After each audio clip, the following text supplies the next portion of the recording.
എല്ലാവർക്കും നമസ്കാരം. സിലബസിന്റെ അടുത്തൊരു വീഡിയോയിലേക്ക് സ്വാഗതം. ഇന്ന് നമ്മൾ നോക്കാൻ പോകുന്നത് സെറ്റിനോ നെറ്റിനോ അല്ലെങ്കിൽ കേട്ടറ്റ് 3 ആയാലും ബേസിക്കലി ചോദിക്കുന്ന ഒരു ഏരിയയിൽ നിന്നാണ്, വിച്ച് ഈസ് നമുക്ക് നോക്കാം, എവല്യൂഷൻ ഓഫ് ഇംഗ്ലീഷ് ലാംഗ്വേജ് എന്ന് പറയുന്നത്. Right, evolution of English language. So എങ്ങനെയാണ് ലാംഗ്വേജ് വന്നത് എന്നുള്ളത് നമ്മൾ ആദ്യം ശ്രദ്ധിക്കണം. എങ്ങനെ ലാംഗ്വേജുകൾ ഉണ്ടായി എന്നറിഞ്ഞാൽ മാത്രമേ നമുക്ക് ഇംഗ്ലീഷ് ലാംഗ്വേജിലേക്ക് വരാൻ പറ്റൂ. നമുക്കറിയാം, ലോകത്തിൽ 7000-ത്തിലധികം ഭാഷകളുണ്ട്. റൈറ്റ്. നമ്മുടെ യുവൽ നോ ഹരാരിയുടെ സാപ്പിയൻസ് എന്ന് പറയുന്ന ബുക്കിൽ നിങ്ങൾ വായിച്ചു കഴിഞ്ഞാൽ അതിൽ രണ്ടാമത്തെ ചാപ്റ്റർ കഴിയുമ്പോഴേക്കും പറയുന്നുണ്ട് എങ്ങനെയാണ് എവല്യൂഷൻ വരുന്നത്. അപ്പൊ സാപ്പിയൻസ് എന്ന് പറയുന്ന ഒരു ഗ്രൂപ്പ് ഓഫ് ആൾക്കാർ എങ്ങനെ സീ മറികടന്ന് വേറെ പ്രദേശങ്ങളിലേക്ക് പോയി അവിടെ ഉണ്ടായിരുന്ന നിയാൻഡർതാലുകളെയൊക്കെ കീഴടക്കി അല്ലെങ്കിൽ കൊന്നതിന് ശേഷം അവരിങ്ങനെ സ്പ്രെഡ് ഔട്ട് ചെയ്യുന്നുണ്ട്. ഈ സ്പ്രെഡ് ഔട്ടിങ്ങിന്റെ ടൈമിൽ തന്നെയാണ് അദ്ദേഹം പറയുന്നു, അദ്ദേഹം ഒരു ഹിസ്റ്റോറിയനാണ്, ഫേമസ് ആണ്, നിങ്ങൾക്ക് അറിയുന്നുണ്ടായിരിക്കും. ഒരു 70,000 വർഷങ്ങൾക്ക് മുൻപാണ് ലാംഗ്വേജിന്റെ ഫസ്റ്റ് ഫോമുകൾ വന്നു തുടങ്ങുന്നത്. അതായത് നമ്മൾക്ക് എത്ര വയസ്സായിട്ടുണ്ടാവും? ഇപ്പൊ 30, 40, 50 വയസ്സായിട്ടുണ്ടാവും. ഇത് കണ്ടുകൊണ്ടിരിക്കുന്ന ചിലപ്പോൾ 20 വയസ്സ് കഴിഞ്ഞ ആളും ഉണ്ടായിരിക്കാം. ഇങ്ങനെയുള്ള ആള്, നമ്മളൊന്ന് ആലോചിച്ച് നോക്കുക, 70,000 വർഷങ്ങൾക്ക് മുൻപാണ് ലാംഗ്വേജിന്റെ ഏറ്റവും ഫസ്റ്റ് ഫോം വന്നിട്ടുള്ളത്. അദ്ദേഹം എന്നുള്ള ഒരു ഹിസ്റ്റോറിയന്റെ കാഴ്ചപ്പാടിൽ എങ്ങനെയാണ്? പല ഹിസ്റ്റോറിയൻസിനും അല്ലെങ്കിൽ ആന്ത്രപ്പോളജിസ്റ്റുകൾക്കും വെവ്വേറെ വ്യത്യാസങ്ങൾ ഉണ്ടായിരിക്കാം. 2 lakh years പറയുന്ന ആൾക്കാരുണ്ട്. പക്ഷേ 70,000 വർഷം എന്ന് പറയുന്നത് ചില്ലറ വർഷങ്ങളുടെ കണക്കൊന്നുമല്ല. കാരണം ഇപ്പൊ നോക്കൂ, നമ്മൾക്കിപ്പോൾ ഒരു 30-40 വയസ്സായിരിക്കാം. ഒരു 20 വയസ്സുകാരൻ എങ്ങനെ സംസാരിക്കുന്നു എന്നുള്ളത് വ്യത്യാസം. ഒരു 10 വയസ്സുകാരന് ഏതൊക്കെ ഭാഷയിൽ നിന്നുള്ള ഏതൊക്കെ വാക്കുകൾ ഉപയോഗിച്ചുകൊണ്ടാണ് പറയുന്നത് എന്നുള്ള വ്യത്യാസം. ആ ജെൻസി ലാംഗ്വേജ് എന്ന് പറയുന്ന ഒരു ലാംഗ്വേജ് പോലും ഇപ്പോ വന്നിട്ടുണ്ട്. നമ്മുടെ അടുക്കളയിൽ വാട്ട് ഈസ് കുക്കിംഗ് എന്ന് ചോദിച്ചു കഴിഞ്ഞാൽ ഒരു അർത്ഥമാണ്. ജെൻസി പിള്ളേരുടെ ഇടയിൽ കുക്കിംഗ് എന്ന് ചോദിച്ചു കഴിഞ്ഞാൽ വേറൊരു അർത്ഥമാണ്. റൈറ്റ്.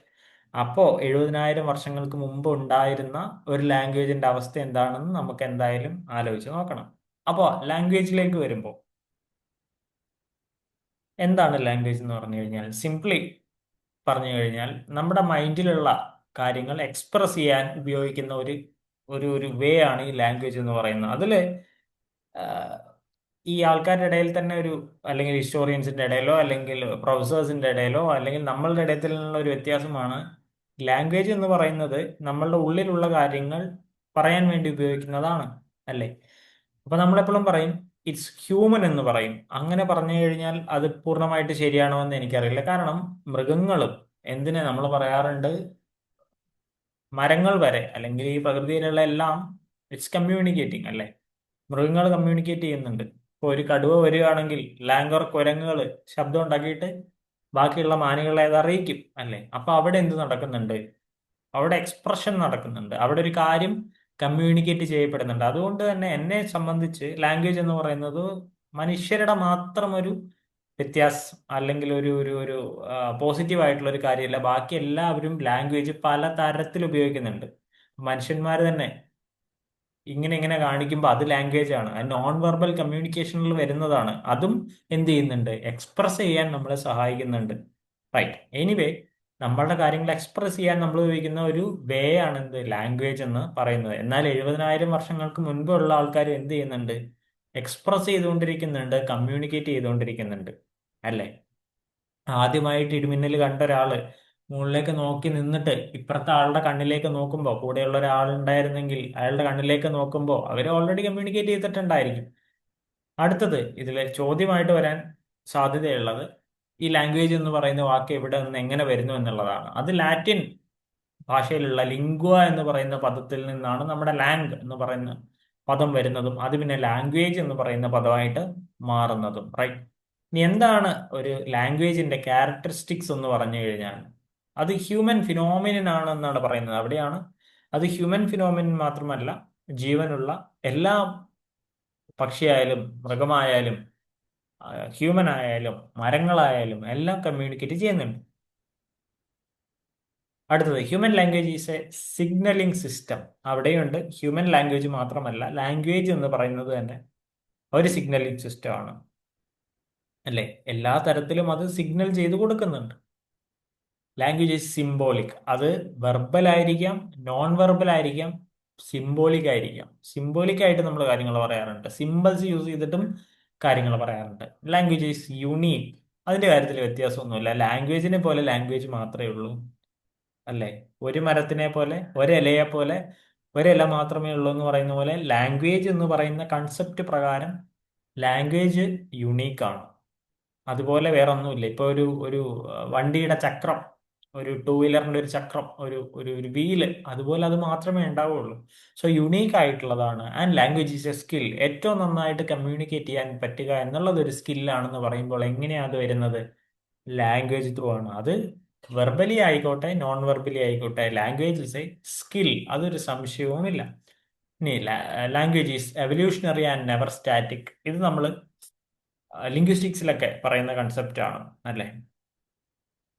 എവല്യൂഷണറി ആണ്. 70,000 വർഷങ്ങൾക്ക് മുമ്പുണ്ടായിരുന്ന ലാംഗ്വേജ്, അത് ചിലപ്പോൾ വർത്താനം തന്നെ ആയിരിക്കണം എന്നില്ല.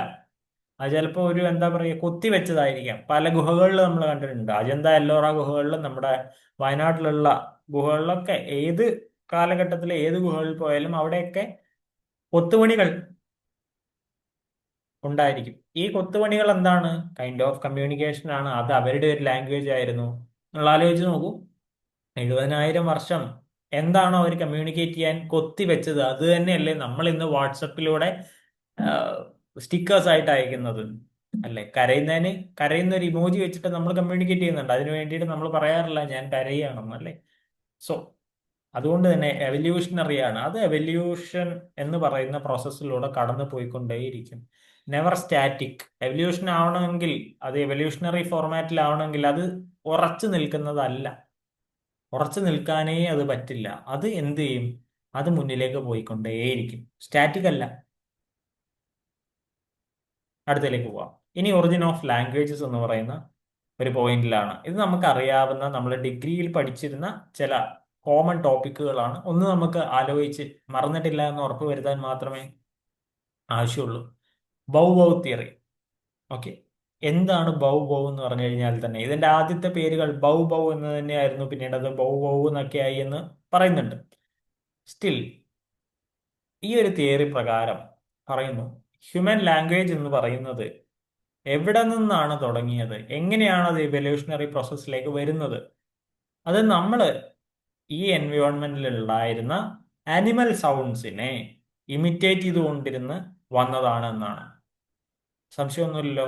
ഒരു നായ കുരയ്ക്കുകയാണെങ്കിൽ ബൗ ബൗ അല്ലെങ്കിൽ ബൗ ബൗ എന്ന് പറയുന്നതോ, അല്ലേ? ഒരു പൂച്ച അല്ലെങ്കിൽ എന്തൊക്കെ മൃഗങ്ങളുണ്ടോ, എന്തൊക്കെ ഉണ്ടോ അതിന്റെയൊക്കെ ഒരു കുക്കു നമ്മൾ തിരിച്ചു കൂക്കാറുണ്ട് ഒരു കുയില് കൂക്കുമ്പോൾ. ഇതിൽ നിന്ന് ഇമിറ്റേറ്റ് ചെയ്തുകൊണ്ടാണ്, ഈ സൗണ്ട്സിന് കോപ്പി ചെയ്തുകൊണ്ടാണ് പണ്ടത്തെ ഹ്യൂമൻസ് പണ്ടത്തെ ഹ്യൂമൻസ് എന്ത് ചെയ്യുന്നത്? ഈ സൗണ്ടുകളെ ഇമിറ്റേറ്റ് ചെയ്തുകൊണ്ട് അതിന്റെ first form of language create ചെയ്തതെന്ന് പറയപ്പെടുന്നു. ഇതൊക്കെ കോൺസ്പിരസി തിയറീസ് ആണെന്ന് നമുക്ക് പറയാൻ പറ്റില്ല. ഇതൊക്കെയാണ് നമ്മൾ വിശ്വസിച്ച് പോരുന്ന ഒറിജിൻ ഓഫ് ലാംഗ്വേജിന് വേണ്ടി പ്രൊമോട്ട് ചെയ്യുന്ന തിയറികൾ എന്നാണ് നമുക്ക് മനസ്സിലാവുന്നത്. അതുകൊണ്ട് തന്നെ ഈ സൗണ്ടുകളാണ് പിന്നീട് കുറച്ചു കാലം കഴിഞ്ഞതിന് ശേഷം ലാംഗ്വേജ് ഫോർമാറ്റിലേക്ക് വരുന്നത്. ഒരു എന്താ പറയാ, സ്നേക്ക്, ഒരു പാമ്പ്, അത് ഹിസ് ചെയ്യും, അല്ലെ? എന്ന് പറയും.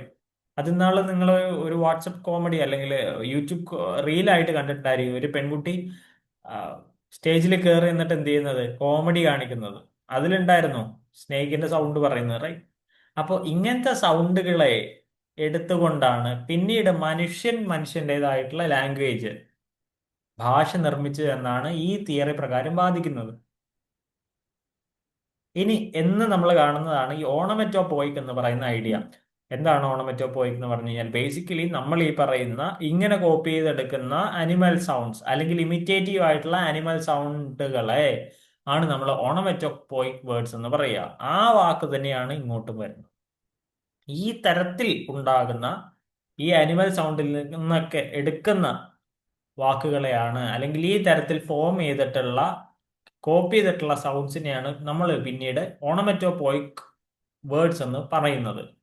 അപ്പോൾ ഇതിൽ ബൗബോ എന്ന് പറയുന്ന സൗണ്ട് വന്നേക്കാം, ഹിസ്സിങ് വന്നേക്കാം, പാമ്പിന്റെ കുക്കുവിന്റെ സൗണ്ട് വന്നേക്കാം. പക്ഷേ ഇതിലൊരു ലിമിറ്റേഷൻ എന്ന് പറയുന്നത് എല്ലാ സൗണ്ടിനും ഇങ്ങനെ ഒരു കണക്ഷൻ അല്ലെങ്കിൽ ഇങ്ങനെ ഒരു എവല്യൂഷൻ ഉണ്ട് എന്ന് നമുക്ക് പറയാൻ പറ്റില്ല. അതാണ് ഇതിന്റെ ലിമിറ്റേഷൻ എന്ന് പറയുന്നത്, ബൗ തിയറിന്റെ ലിമിറ്റേഷൻ എന്ന് പറയുന്നത്. ഇപ്പൊ ഞാനും നിങ്ങൾ സംസാരിച്ചു കൊണ്ടിരിക്കുന്ന ഈ ഭാഷ എന്ന് പറയുന്നത് ഇത് ബൗ തിയറിയിലെ ഒരു ഐഡിയ വെച്ച് വന്നതാവാൻ സാധ്യതയില്ല. കാരണം നമ്മൾ പറയുന്ന വാക്കുകൾ പിന്നീട് എവല്യൂഷനിലൂടെ വന്നതാണ് അല്ലേ. അപ്പോൾ ഇതാണ് ഏറ്റവും ഫസ്റ്റ് തിയറി എന്ന് പറയാം, പക്ഷെ ഇതാണ് ഏറ്റവും ശരിയായ തിയറി എന്ന് നമുക്ക് പറയാൻ പറ്റില്ല. ഇതൊരു ഐഡിയ മാത്രമാണ്, ഇതൊരു തിയറി മാത്രമാണ്. അടുത്തതിലേക്ക് വരുമ്പോൾ ഫൂപ്പു തിയറി എന്ന് പറയുന്നത്, ഇവിടെ സിമ്പിൾ ആണ് കാര്യങ്ങൾ. അയ്യോ എന്ന് നമ്മൾ പറയുന്നുണ്ട് അല്ലേ, അലാസ് എന്ന് പറയുന്നുണ്ട്, ഓച്ച് എന്ന് പറയുന്നുണ്ട്.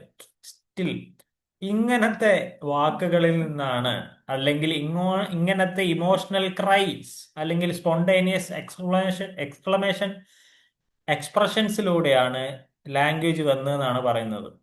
ഓക്കെ, ഇതിന്റെ ഒരു തുടക്കക്കാരൻ എന്നുള്ള അല്ലെങ്കിൽ ഒരു ലിങ്ക് ചെയ്തിട്ടുള്ള ആളാണ് നമ്മുടെ ജീൻ ജാക്കസ് റൂസോ എന്ന് പറയുന്ന ആള്. അദ്ദേഹം പറയുന്നു ലാംഗ്വേജ് എന്നുള്ളത് ഹ്യൂമൻ ഇമോഷൻസിൽ നിന്നും ഫീലിങ്സിൽ നിന്നും വന്നിട്ടുള്ളതാണ്. അത് ചിലപ്പോൾ കറക്റ്റ് ആയിരിക്കും, അത് തന്നെയാണ് അതിന്റെ ഒറിജിനൽ ഐഡിയ എന്ന് പറയുന്നത്, റൂസോ പറയുന്നത്. പക്ഷേ ഇങ്ങനെ ഇമോഷണൽ ക്രൈയിലൂടെയോ ആ എന്നോ അല്ലെങ്കിൽ ഓ എന്നോ പറയുന്ന വാക്കുകളിൽ നിന്നാണ് ഇത് തുടങ്ങിയെന്ന് പറഞ്ഞു കഴിഞ്ഞാൽ പറയാൻ പറ്റില്ല, ആയിരിക്കാമെന്ന് മാത്രമേ ഉള്ളൂ. എന്തായാലും തിയറി പ്രകാരം നമ്മൾക്ക് ഇങ്ങനത്തെ സ്പോണ്ടേനിയസ് ക്രൈസിലൂടെ അല്ലെങ്കിൽ ഒരു എക്സ്ക്ലമേഷൻ ക്രൈയിലൂടെ ഇങ്ങനത്തെ ഫീലിങ്സ് പുറത്തു വരുന്നതിനെയാണ്, അതിൽ കൂടിയാണ് ലാംഗ്വേജ് ഒറിജിനേറ്റ് ചെയ്തതെന്ന് പറഞ്ഞു കഴിഞ്ഞാൽ യെസ് എന്ന് പറയാൻ ഒരു തിയറി നമ്മുടെ മുമ്പിൽ എന്തായാലും ഉണ്ട്. ഓക്കെ, ഇനി അദ്ദേഹത്തിന്റെ ഒരു വർക്കിന്റെ പേരാണ് essay on the origin of languages എന്ന് പറഞ്ഞ് 1781 റൂസോ എഴുതി വെക്കുന്നത്. അപ്പോൾ നമ്മൾ നേരത്തെ കണ്ടത് ബൗവോ തിയറിയാണ്, ഇതിലേക്ക് വരുമ്പോൾ പൂപ്പൂ തിയറിയാണ്. ഇത് ലിങ്ക് ചെയ്തിട്ടുള്ള റൂസോവുമായിട്ട് ബന്ധപ്പെട്ടിട്ടാണ്. അപ്പൊ ഇതിൽ പറയുന്ന നമ്മുടെ ഈ ഇമോഷണൽ എക്സ്പ്രഷനിലൂടെയാണ് ലാംഗ്വേജ് തുടങ്ങിയത്, അല്ലെങ്കിൽ ഹ്യൂമൻ ഇമോഷൻസ് ലാംഗ്വേജ് ആയിട്ട് ജനിക്കാൻ തുടങ്ങിയത് എന്നാണ് അദ്ദേഹം പറഞ്ഞു വെക്കുന്നത്. Ding dong theory. ഓക്കെ, ഇത് നമ്മുടെ ജർമ്മൻ സ്കോളർ ആയിട്ടുള്ള മാക്സ് മുള്ളറിന്റെ ഒരു ഐഡിയോളജി പ്രകാരമാണ് മെയിൻ ആയിട്ട് വന്നിട്ടുള്ളത്. കാരണം ഇതിൽ പറയുന്നത് ലാംഗ്വേജ് എന്ന് പറയുന്നത് ഒറിജിനേറ്റ് ചെയ്യുക എന്ന് പറയുക, അതായത് ഇതിനൊരു തുടക്കം വരണമല്ലോ. അത് നമ്മളും ഹ്യൂമൻസും അതുപോലെ തന്നെ എൻവയോൺമെന്റുമായിട്ടുള്ള ഒരു കണക്ഷനിലൂടെയാണെന്ന് പറയുന്നത്. ഇപ്പൊ ബാക്കിയുള്ള കാര്യങ്ങളൊക്കെ പറഞ്ഞു വെക്കുന്നത്, ഇപ്പൊ നമ്മൾ നേരത്തെ കണ്ട രണ്ട് തിയറിയും പറഞ്ഞു വെക്കുന്നത് ഏകദേശം ഇതൊക്കെ തന്നെയാണ്. പക്ഷെ ഇവിടെ പറയുന്നു ഇതൊരിക്കലും ഇമിറ്റേഷൻ ഓഫ് ആനിമൽ സൗണ്ട്സ് അല്ല. അതാണ് ഇതിലെ വ്യത്യാസം. ഇദ്ദേഹം പറയുന്നത് ശരിയാണ്, നമ്മൾ നേരത്തെ കണ്ടതും ശരിയാണ്. ഇദ്ദേഹത്തിന്റെ നമ്മുടെ ഈ മാക്സ് മുള്ളറിന്റെ ഡിങ് ഡോങ് തിയറി എന്തുകൊണ്ട് നമ്മുടെ ബൗവോ തിയറിയിൽ നിന്ന് വ്യത്യാസപ്പെട്ടു എന്ന് ചോദിച്ചു കഴിഞ്ഞാൽ, മാക്സ് മുള്ളർ പറയുന്നത് നമ്മുടെ ഈ ഹ്യൂമൻസിന് ഈ എൻവയോൺമെന്റിന്റെ സൗണ്ടുമായിട്ട് ഒരു ഇന്നേറ്റ് കണക്ഷൻ ഉണ്ട്. അതിൽ നിന്നുള്ള ക്രൈസോ അല്ലെങ്കിൽ അതിൽ നിന്നുള്ള ഇമോഷൻസ് വെച്ചിട്ടായിരിക്കാം ഇത് വരുന്നതെന്നാണ്. അപ്പൊ അത് എങ്ങനെയായിരിക്കും വരുന്നത്? ഈ ബൗവോ തിയറിയുടെ നേരെ ഓപ്പോസിറ്റ് ആയി വരുന്നത്. ബൗവോ തിയറിയിൽ എന്താ പറയുന്നത്? ഇമിറ്റേഷൻ എന്നാ പറയുന്നത്. ഇവിടെ അങ്ങനെയല്ല പറയുന്നത്. കാരണം ഹ്യൂമൻസ് ഈ വാക്കുകൾ അവരുടെ സെൻസറി ക്വാളിറ്റീസ്, നമ്മൾ ഇത് ഓരോ കാര്യങ്ങൾ സെൻസ് ചെയ്യുന്നുണ്ട്, ഒബ്ജക്റ്റിനെ സെൻസ് ചെയ്തുകൊണ്ടാണ് നമ്മൾ ഇത് പറയുന്നതെന്നാണ് Max Muller ding dong theory പ്രകാരം വരുന്നത്. ഇതേ രീതിയിൽ തന്നെയാണ് അദ്ദേഹം പറയുന്നത് ചിൽഡ്രൻ, അതായത് കുഞ്ഞുങ്ങൾ ലാംഗ്വേജ് അക്വയർ ചെയ്യുന്നതും ഇതേപോലെ തന്നെയാണെന്നുള്ളതാണ്. അതായത് അവർ ചെയ്യുന്ന ഓരോരോ പ്രക്രിയകളിൽ നിന്ന് ചിലപ്പോൾ തലകുത്തി വീഴുന്നതായിരിക്കാം, ചിലപ്പോൾ നടക്കുന്നതായിരിക്കാം, ചിലപ്പോൾ ഫിസിക്കലി ക്യാരക്ടറിസ്റ്റിക്സ് അല്ലെങ്കിൽ ഇന്ററാക്ഷൻസ് ത്രൂ ആയിരിക്കാം. അപ്പൊ അദ്ദേഹം അല്ലെങ്കിൽ ഈ കുഞ്ഞുങ്ങൾ അവരുടെ എൻവയോൺമെന്റുമായിട്ട് ഒരു കണക്ഷനിൽ ഏർപ്പെട്ടിട്ടുണ്ട് അല്ലെ. ഇപ്പൊ നമ്മൾ ചില റീലുകൾ കാണാറുണ്ട്, ഈ കുഞ്ഞുങ്ങൾ ഈ സ്കാൻഡിനേവിയൻ രാജ്യങ്ങളിലുള്ള ചെറിയ കുഞ്ഞുങ്ങൾ കൂടെയുള്ള ഹസ്കി ഇങ്ങനെ കുരയ്ക്കുമ്പോൾ ഇവരും കൂടെ കുരയ്ക്കും. ഇത് ബൗവോ തിയറിയുടെ ഒരു ഫസ്റ്റ് ഇന്റർപ്രിട്ടേഷൻ ആയിട്ട് വേണേൽ കണക്കാക്കാം അല്ലെ. ഇവര് കുരയ്ക്കുമ്പോൾ അവരും കുരയ്ക്കും, അവര് കുരയ്ക്കുമ്പോൾ ഇവര് കുരയ്ക്കും. ഇങ്ങോട്ട് വരുമ്പോൾ അതിൽ വ്യത്യാസമുണ്ട്. ഇതിൽ പറയുന്നു ഒരു അനിമൽ സൗണ്ടിനെ മാത്രം എടുത്തിട്ടല്ല, അതിന് പകരമായിട്ട് ഈ ഒരു എൻവയോൺമെന്റ്, ഈ മനുഷ്യന്മാർ ജീവിക്കുന്ന എൻവയോൺമെന്റ് മുഴുവൻ ഈ ഒരു കണക്ഷനിൽ ഏർപ്പെട്ടിട്ടുണ്ട്. മനുഷ്യനും അതുപോലെ തന്നെ ഈ എൻവയോൺമെന്റും തമ്മിലുള്ള കണക്ഷനിലൂടെയാണ് ഈ കമ്മ്യൂണിക്കേഷൻ തുടങ്ങുന്നത്, അല്ലെങ്കിൽ തുടരാൻ വേണ്ടിയിട്ട് ഈ സെൻസറി ഒബ്ജക്റ്റിലൂടെയാണ്, ഇവർ ഈ സെൻസ് ചെയ്യുന്നതിലൂടെയാണ് ഓരോ കാര്യങ്ങൾ വരുന്നത് എന്നാണ് ഇദ്ദേഹം പറഞ്ഞു വെക്കുന്നത്. അടുത്തതിലേക്ക് പോയാൽ യോഹിഹോ എന്ന് പറയുന്ന ഒരു തിയറി. സിമ്പിൾ ആണ്. നമ്മളുടെ ഗ്രൺസ് ഉണ്ടല്ലോ, അല്ലെങ്കിൽ ഗ്രോൺസ്, അല്ലെങ്കിൽ നമ്മൾ ഓരോ കാര്യങ്ങൾ ഫിസിക്കൽ ലേബർ ചെയ്യുമ്പോൾ നിങ്ങൾ സിമ്പിൾ ആയിട്ട് നോക്കി കഴിഞ്ഞാൽ ഹാർഡ് ലേബർ എടുക്കുന്ന, അല്ലെങ്കിൽ മരത്തടി കയറ്റുക, അല്ലെങ്കിൽ അങ്ങനത്തെ ആൾക്കാരൊക്കെ അവര് പണി ചെയ്യുമ്പോൾ ആ പണി അറിയാതിരിക്കാൻ വേണ്ടിയിട്ട് കൂടെ എന്ത് ചെയ്യുന്നുണ്ട്, അവര് പാട്ട് പാടിയിട്ടാണ് ചെയ്യുന്നത്. അപ്പൊ റിതമിക് ആയിട്ടുള്ള ഒരു സൗണ്ട് വരുമ്പോൾ മനുഷ്യന് സ്വാഭാവികമായിട്ടും ഒരു എനർജി കിട്ടും. നമ്മൾ കളിയാക്കിയിട്ട് ഈ റീലിലും അതുപോലെ മൂവി റിവ്യൂസിലൊക്കെ പറയാറുണ്ട്, സുരേഷ് ഗോപിയുടെ ഹൈലേസ എന്ന് പറയുന്ന ഒരു സിനിമയിൽ പുള്ളി ഇങ്ങനെ കൈയടിക്കുമ്പോൾ എനർജി കയറിയിട്ട് ഓരോന്ന് ചെയ്തു കൂട്ടുന്നുണ്ട്. അതേപോലെ തന്നെയാണ്. അപ്പോൾ ഹ്യൂമൻ ലാംഗ്വേജ് ഒറിജിനേറ്റ് ചെയ്യുന്നത് ഇതുപോലെ കളക്റ്റീവ് ലേബറിലും, അതുപോലെ ലിഫ്റ്റിംഗ് ഹെവി ഒബ്ജക്റ്റ് ഇതൊക്കെ എടുക്കുമ്പോൾ, അല്ലെങ്കിൽ റോയിങ് ബോട്ട്സ്, തോണി തുഴയുമ്പോൾ, ഇങ്ങനെയുള്ള കാര്യങ്ങളിൽ എന്ത് ചെയ്യുന്നുണ്ട്, ഇവരിത് ചെയ്യാൻ വേണ്ടിയിട്ട് ഇവരുടെ എഫേർട്ടിനെ എളുപ്പമാക്കാൻ വേണ്ടിയിട്ട് റിതമിക് സൗണ്ടുകൾ ഉണ്ടാക്കാറുണ്ട് എന്നാണ് പറയുന്നത്. അപ്പൊ എന്ത് ചെയ്യുന്നു, അത് പുതിയൊരു ഭാഷയായിട്ട് വരാൻ സാധ്യതയുണ്ട്. ഇത് കുറച്ചും കൂടെ ഒരു റെഡിയാണ്. കാരണം ഒരാളിങ്ങനെ പറയുമ്പോൾ അത് ഏറ്റു പറയുന്നു, അടുത്ത പ്രാവശ്യം 2 ആഴ്ച കഴിഞ്ഞിട്ടാണ് ഈ പണി വരുന്നെങ്കിൽ അവർ ഒന്നും കൂടെ അത് പിന്നെ റിപ്പീറ്റ് ചെയ്യുന്നു, അല്ലെ? അപ്പോൾ ഇവരുടെ ഗ്രൺസ്, അല്ലെങ്കിൽ ഇവരുടെ ഒരു ഹാർഡ് ലേബർ കുറയ്ക്കാൻ വേണ്ടി ഇവരുടെ ഗ്രോൺസിൽ, അല്ലെങ്കിൽ ഇവരുടെ എന്താ പറയാ, ഓരോരോ സൗണ്ട് ഉണ്ടാക്കുമല്ലോ, അയ്യോ എന്നൊക്കെ പറയില്ലേ, ഏറ്റിക്കോ എന്നൊക്കെ പറയുന്ന പോലെ, ഈ റിതമിക് സൗണ്ടിൽ നിന്നാണ് ലാംഗ്വേജ് പിന്നീട് ഡെവലപ്പ് ആകുന്നതെന്നാണ് യോഹിഹോ തിയറിയിൽ പറയാൻ ശ്രമിക്കുന്നത്. അപ്പോൾ ഒറിജിൻ ഓഫ് ലാംഗ്വേജ് എന്ന് പറയുന്ന ഒരു ഐഡിയോളജിയിൽ ഇത്രയും തിയറികളാണ് ഉള്ളത്. ഒന്ന് ബൗവോ തിയറി, പിന്നീട് വരുന്ന പൂപ്പു, അതുപോലെ യോഹിഹോ എന്ന് പറയുന്നതൊക്കെ നമ്മളുടെ ഡിഗ്രി കാലഘട്ടങ്ങളിൽ നമ്മൾ പഠിച്ചു വെച്ച തിയറികളാണിത് എന്തായാലും. ഈ ലാംഗ്വേജ് ഫാമിലീസിലേക്ക് വരണം. നമ്മൾ ലാംഗ്വേജ് എന്താന്ന് ഇങ്ങനെ കേട്ട കാര്യം തന്നെ കേട്ടോണ്ടിരിക്കണേ. ലാംഗ്വേജ് ഫാമിലീസിലേക്ക് വരുമ്പോൾ ഇത് കുറച്ചും കൂടെ നമുക്ക് മനസ്സിലാക്കാനുള്ള, നമുക്ക് പുതിയൊരു കാര്യങ്ങൾ പഠിക്കാനുള്ള രീതിയിലേക്കുള്ളതാണ്. എല്ലാം ഫാമിലിയാണ്. ഇപ്പൊ എനിക്കൊരു ഫാമിലി ഉണ്ട്, നിങ്ങൾക്കൊരു ഫാമിലി ഉണ്ട്, നമ്മളൊരു വലിയ ഫാമിലിയുടെ പാർട്ടാണ്. അതായത് നമ്മളുടെ അച്ഛനും അമ്മയും അടങ്ങുന്ന, അവരും അവരുടെ അച്ഛനും അമ്മയും അടങ്ങുന്ന അങ്ങനെയുള്ള ഒരു വലിയ ഫാമിലിയിലാണ് ഇത് വരുന്നു നിൽക്കുന്നത്. അപ്പോൾ എല്ലാ ലാംഗ്വേജുകളും ഒരു ഫാമിലിയുടെ പാർട്ടായിരുന്നു. ഓക്കെ. അപ്പൊ നമ്മൾ എന്താണ്, തിയറിസ്റ്റുകൾ എന്താണ് പറയുന്നത്, എല്ലാ ലാംഗ്വേജുകളും ഒരു ഫാമിലിയുടെ അടിയിൽ വരുന്നതാണ്. അതായത് ഒരു ഫാമിലി, അതിന് ഫസ്റ്റ് വലിയൊരു ഫാമിലി അല്ലെങ്കിൽ ഒരു പാരന്റ് ലാംഗ്വേജ് ഉണ്ടായിരുന്നു. ഒരു കോമൺ ലാംഗ്വേജിൽ നിന്നാണ് എന്ത് ചെയ്യുന്നത്, ഈ ലാംഗ്വേജുകളെല്ലാം മാറി മാറി പോകുന്നത്. അതായത് ഫസ്റ്റ് ഇപ്പൊ ഇനിയിപ്പോ 70,000 വർഷങ്ങൾക്ക് മുമ്പെയോ 2 ലക്ഷം വർഷങ്ങൾക്ക് മുമ്പെയോ ഒരു ലാംഗ്വേജ് ഉണ്ടായിരുന്നു എന്ന് വിചാരിക്കുക. അത് ഇന്നത്തെ ലാംഗ്വേജ് ആവണമെന്ന് ഒട്ടും നിർബന്ധമില്ല. ഇങ്ങനെയാണ് അത് സൗണ്ട് ചെയ്തതെന്ന് ഒട്ടും നിർബന്ധമില്ല. അന്ന് മലയാളമില്ല, ഇംഗ്ലീഷ് ഇല്ല, ഒന്നുമില്ല. അന്ന് എന്തോ ഒരു ലാംഗ്വേജ് ഉണ്ടായിരുന്നു.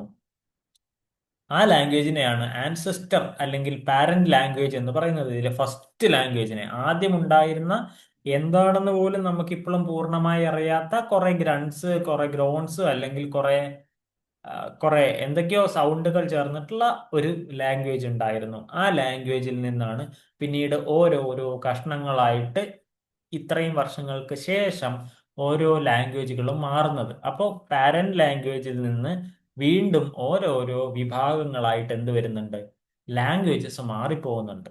റൈറ്റ്. എന്നാൽ ഒരു പാരന്റ് ലാംഗ്വേജ് ഉണ്ടല്ലോ, അല്ലേ? ഈ പാരന്റ് ലാംഗ്വേജിൽ നിന്ന് ഓരോ ലാംഗ്വേജ് ഇങ്ങനെ ഇങ്ങനെ വിട്ട് വിട്ട് പോകുമ്പോഴും ഇവർക്ക് എന്താണ് കോമൺ ആയിട്ട് ഉണ്ടായിരിക്കുക? ഇപ്പോൾ എൻ്റെ അച്ഛനും അമ്മയിൽ നിന്ന് എനിക്ക് കുറച്ച് ജനറ്റിക്കൽ കാര്യങ്ങൾ കിട്ടിയിട്ടുണ്ടായിരിക്കും. നിങ്ങൾക്കും അതുപോലെ തന്നെ നിങ്ങളുടെ അച്ഛനും അമ്മയിൽ നിന്ന് ജനറ്റിക്കൽ കാര്യങ്ങൾ, ഹോർമോൺസ് വീതം കിട്ടിയിട്ടുണ്ടായിരിക്കും. ഇതുപോലെ തന്നെ ഓരോ ലാംഗ്വേജിനും ഇതിന്റെ പാരന്റ് ലാംഗ്വേജിൽ നിന്ന് അതിന്റെ ഫോണോളജിക്കൽ, മോർഫോളജിക്കൽ, അല്ലെങ്കിൽ സിന്റാക്റ്റിക് ഫീച്ചേഴ്സ് ഒക്കെ കിട്ടിയിട്ടുണ്ട്. കാരണം ഇതൊക്കെ വരുന്നത് സെയിം ലിംഗ്വിസ്റ്റിക് ഫാമിലി എന്നാണ്. ഒരൊറ്റ ആളുടെ അടിയിൽ നിന്നാണ് കുറെ ആൾക്കാർ മാറി മാറി മാറി പോകുന്നത്. ഇനി ഇങ്ങനെ പോകുന്ന ആൾക്കാരുണ്ടല്ലോ, സബ് ഡിവിഷൻസ് ഉണ്ടല്ലോ, ഈ മെയിൻ ലാംഗ്വേജിൽ നിന്ന് മാറി മാറി പോകുന്നവരെ ബ്രാഞ്ചസ് എന്നാണ് പറയുന്നത്. സബ് ഡിവിഷൻസിനെ ബ്രാഞ്ചസ് എന്നാണ് വിളിക്കുന്നത്. ഇനി ഇംഗ്ലീഷിനെ നോക്കി കഴിഞ്ഞു കഴിഞ്ഞാൽ, ഇംഗ്ലീഷ് നമ്മളിപ്പോ ഡീൽ ചെയ്തുകൊണ്ടിരിക്കുന്ന ഇംഗ്ലീഷ്, അതുപോലെ സാൻസ്ക്രിറ്റ് ഒക്കെ വരുന്നത് ഇൻഡോ യൂറോപ്യൻ ലാംഗ്വേജ് ഫാമിലിയാണ്. കാരണം നമ്മൾക്ക് ഇനി ലാംഗ്വേജ് ഫാമിലീസ് ഏതൊക്കെയാണെന്ന് നോക്കാനുണ്ട്. നമ്മൾ ഈ പറയുന്ന റഷ്യൻ ലാംഗ്വേജ് എന്ന് പറയുന്നത് അത് സ്ലാവിക്കിൽ നിന്ന് വരുന്നതാണ്. ഈ സ്ലാവിക്കും അതുപോലെ തന്നെ ഈ സാൻസ്ക്രിറ്റും ഒക്കെ വരുന്നത് ഇൻഡോ യൂറോപ്യൻ ലാംഗ്വേജിൽ തന്നെയാണ്. അപ്പൊ നമുക്ക് എന്ത് മനസ്സിലാക്കാം, ആദ്യം ഉണ്ടായിരുന്ന ഒരു പാരന്റ് ലാംഗ്വേജിൽ നിന്ന് വിഭജിച്ചു പോന്ന ഒരു ബ്രാഞ്ച് ആണ് എന്ത്, ഇൻഡോ യൂറോപ്യൻ എന്ന് പറയുന്നത്. അപ്പൊ ഇതുപോലെ കുറെ ആൾക്കാരെ നമുക്ക് ഇവിടെ കാണാനുണ്ട്. ഇനി ഇത് ബേസിക്കലി നോക്കിക്കഴിഞ്ഞ് കഴിഞ്ഞാൽ ഇൻഡോ യൂറോപ്യൻ ലാംഗ്വേജിലേക്കാണ് നമ്മൾ വന്നുകൊണ്ടിരിക്കുന്നത്. പക്ഷെ അതിനു മുൻപ് ഏതൊക്കെ ലാംഗ്വേജ് ഫാമിലീസ് ഉണ്ടായിരുന്നു എന്ന് നമുക്ക് മനസ്സിലാക്കണം. വിച്ച് മീൻസ് ഒരു പാരന്റ് ലാംഗ്വേജ് ഉണ്ടായിരുന്നു, അല്ലെ? ഈ പാരന്റ് ലാംഗ്വേജിൽ നിന്ന് കുറെ ആൾക്കാർ സ്വന്തം ഫാമിലി നോക്കി നോക്കി പോയി. അതിൽ ഒരാളാണ് എന്ത് ഇൻഡോ യൂറോപ്യൻ ലാംഗ്വേജ് ഫാമിലി എന്ന് പറയുന്നത്. ഓക്കെ, ഒരാൾ. നമ്മുടെ English, Hindi, Spanish, German, Persian എന്നീ ലാംഗ്വേജുകളൊക്കെ വരുന്നത് ഇൻഡോ യൂറോപ്യൻ ലാംഗ്വേജ് ഫാമിലിയുടെ ഉള്ളിലാണ്. അപ്പോൾ ഫസ്റ്റ് ഒരു ലാംഗ്വേജ് ഫാമിലി ഉണ്ടായിരുന്നു, ഒരു പാരന്റ് ലാംഗ്വേജ് ഉണ്ടായിരുന്നു. അതിൽ നിന്ന് എന്ത് ചെയ്യുന്നു? ഓരോരോ ഫാമിലികളായിട്ട് മാറുന്നു. ഇതിൽ ഒരു ഫാമിലിയുടെ പേരാണ് ഇൻഡോ യൂറോപ്യൻ ലാംഗ്വേജ് ഫാമിലി എന്ന് പറയുന്നത്. അതിന്റെ ഉള്ളിൽ വരുന്ന കൊച്ചു കൊച്ചു കുടുംബങ്ങൾ, കൊച്ചു കൊച്ചു ലാംഗ്വേജ്, കൊച്ചു കൊച്ചു ഭാഷകളാണ് എന്ത് English, Hindi, Spanish, German, Persian എന്നൊക്കെ പറയുന്നത്.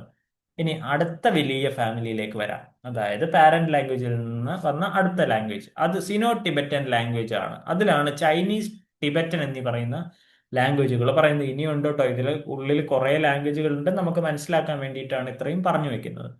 അടുത്ത വലിയ ഫാമിലിയാണ് ആഫ്രോ ഏഷ്യാറ്റിക് ലാംഗ്വേജ് ഫാമിലി. ഇതിലാണ് അറബിക്, ഹീബ്രു ഒക്കെ വരുന്നത്. ഓക്കെ, ഇതിൽ ഒരിക്കലും ഗ്രീക്ക് വരില്ല, അല്ലെങ്കിൽ ഹെല്ലനിസ്റ്റിക് ലാംഗ്വേജ് വരില്ല. അത് വരുന്നത് ഇൻഡോ യൂറോപ്യനിലാണ്. ഇനി ദ്രവീഡിയൻ ലാംഗ്വേജ് വരുന്നുണ്ട്. നമ്മുടെ തമിഴ്, മലയാളം, കന്നഡ, തെലുഗു എന്നൊക്കെ പറയുന്ന ഒരു ലാംഗ്വേജ് ഫാമിലി നമുക്ക് അവിടെ കാണാൻ പറ്റും. ഇനി ഓസ്ട്രോനേഷ്യൻ ലാംഗ്വേജ് ഫാമിലി അവസാനത്തേത്. ഇതിലാണ് ഇന്തോനേഷ്യൻ, മലയ്, തഗലോഗ്. തഗലോഗ് ഒന്നും എനിക്ക് വലിയ പരിചയമില്ല. ലൈക്ക് ഇവിടുത്തെ ഒരു ലാംഗ്വേജ് സിസ്റ്റം അല്ല അവിടെ ഉള്ളത്, അതുകൊണ്ടാണ്. സോ ഇന്തോനേഷ്യൻ, മലയ് എന്നൊക്കെ പറഞ്ഞാൽ നമ്മൾ പിന്നെയും കേട്ടിട്ടുണ്ടായിരിക്കും. ഈ ലാംഗ്വേജ് ഫാമിലീസ് വരുന്നത് എവിടെയാണ്? അതിനുശേഷമുള്ള ഒരു ലാംഗ്വേജ് ഫാമിലീസ് ആണ്. അപ്പൊ major language families in earth, അല്ലെങ്കിൽ ഇൻ ആമങ് ഹ്യൂമൻസ് എന്ന് പറഞ്ഞു കഴിഞ്ഞാൽ ഇൻഡോ യൂറോപ്യൻ ലാംഗ്വേജ് ഫാമിലി ഉണ്ട്, സിനോ ടിബറ്റൻ ഉണ്ട്, ആഫ്രോ ഏഷ്യാറ്റിക് ഉണ്ട്, ദ്രവീഡിയൻ ഉണ്ട്, ആസ്ട്രോനേഷ്യൻ ഉണ്ട്. ഇത്രയുമാണ് എന്ത് വരുന്നത്? ലാംഗ്വേജ് ഫാമിലീസ് നമുക്ക് കാണാൻ പറ്റുന്നത്. ഇത്രയും ലാംഗ്വേജ് ഫാമിലീസ് എവിടെയുണ്ട്? നമ്മുടെ ലാംഗ്വേജുകളിൽ ഉണ്ട്. ഇത്രയും ലാംഗ്വേജ് ഫാമിലികളിൽ നിന്നാണ് പിന്നീട് ഓരോ സബ് ഡിവിഷൻസ് ആയിട്ട് ലാംഗ്വേജുകൾ ഉണ്ടായി വരുന്നത്. റൈറ്റ്? ഞാൻ തൽക്കാലം ഇന്ന് നിർത്തുകയാണ്. അടുത്തൊരു ക്ലാസ്സിൽ എന്ത് ചെയ്യാം, നമുക്ക് ഇൻഡോ യൂറോപ്യൻ ഫാമിലി സ്ട്രക്ചറിനെ കുറിച്ച് ഒന്ന് ചർച്ച ചെയ്യാം. റൈറ്റ്? So thank you. നമുക്ക് അടുത്തൊരു ക്ലാസ്സിൽ കാണാം. Bye bye.